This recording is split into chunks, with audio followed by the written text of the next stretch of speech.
14th Amendment. The main author was a congressman from Ohio, a Republican by the name of John Bingham. And he went to the floor of the House when he was arguing for his amendment. He said, among other things, this is 1866, the amendment was ratified or adopted in 1868. I think, sir, that the honorable gentleman from Vermont has uttered words that ought to be considered and accepted by the gentleman of the House. When he says that the action of this Congress in its effect upon the future prosperity of the country will be felt by generations of men after we shall all have paid the debt of nature. I believe, Mr. Speaker, as I've had occasion to say more than once, that the people of the United States have entrusted to the present Congress, in some sense, the care of the Republic, not only for the present, but for all hereafter. Your committee, sir, would not have sent to this House for its consideration this proposition, this proposed amendment, the 14th, but for the conviction that its adoption by Congress and its ratification by the people of the United States is essential to the safety of all the people of every state. I repel the suggestion made here in the heated debate that the Joint Committee on Reconstruction or any of its members who favor this proposition seek in any form to mar the Constitution of the country or take away from any state any right that belongs to it, or from any citizen of every state, any right that belongs to him under the Constitution.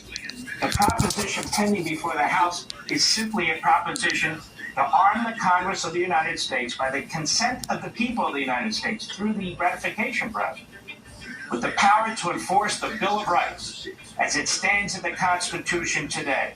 It hath that extent and no more, he points out.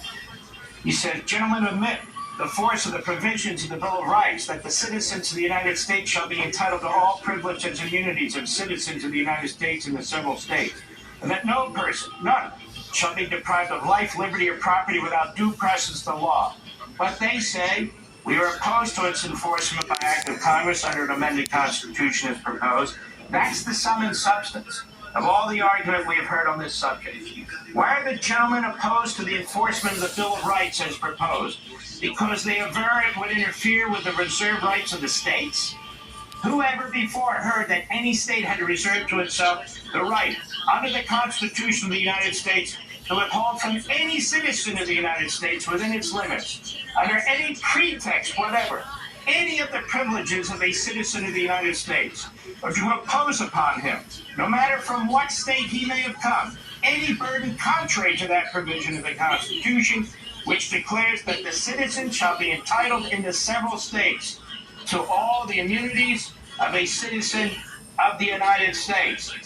He ends. The question is simply whether you will give by this amendment to the people of the United States the power by legislative enactment to punish officials of states for violation of the oaths enjoined upon them by their Constitution. That is the question, and the whole question. The adoption of the proposed amendment will take from the states no rights that belong to the states.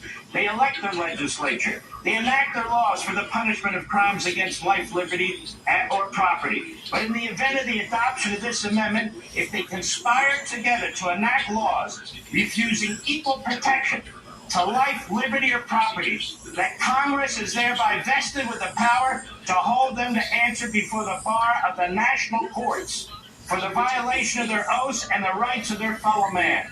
Why should it not be so? Is the Bill of Rights to stand in our Constitution hereafter, as in the past 5 years with 11 states, a mere dead letter? And therein, ladies and gentlemen, is the bottom line. Why do I want this case to get before the Supreme Court? So they have the opportunity, whether they take it or not, to give us our due process clause back, to give us our equal protection clause back. It's not up to a prosecutor and a judge, a rogue prosecutor and a rogue judge, for that matter, to destroy and nullify the due process clause of the 5th and 14th Amendment or the equal protection clause of the 5th and 14th Amendment.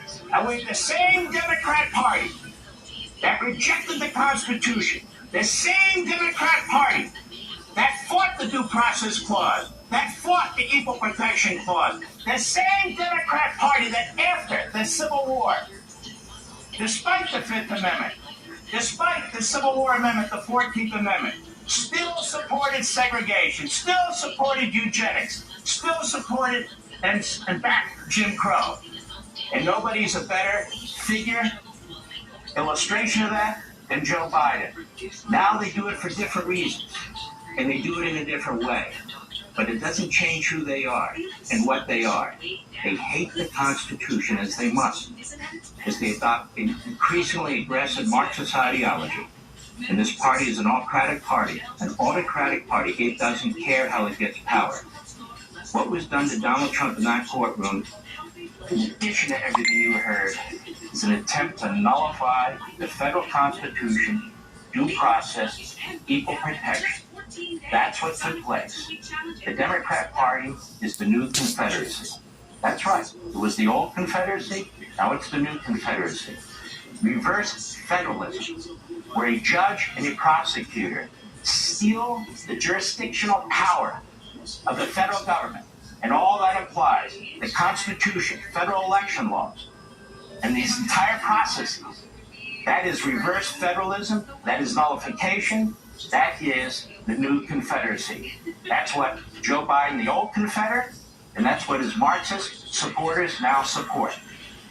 This needs to be fought. We'll be right back.